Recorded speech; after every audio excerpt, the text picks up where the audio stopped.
ng isang Gemini, November 2025. Guidance for you. Queen of Cups, the Devil. This one is in reverse. Hindi kailangan katakutan. Lahat sila in reverse. May ilang imbalances, guys. Speaking of stress, ayan.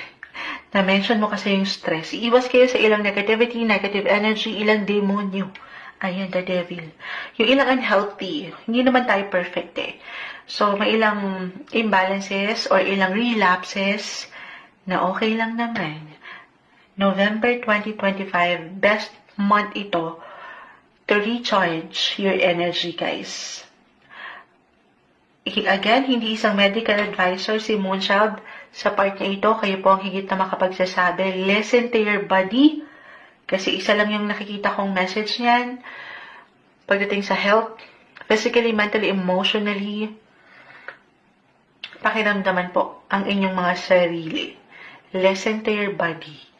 Kasi nga, ang dami yung pinaglalaban. Unang pasok pa lang ng bare months, Gemini. So, this time, kasi sa paglaban mo na yan, minsan hindi niya na nararamdaman yung kayo naman.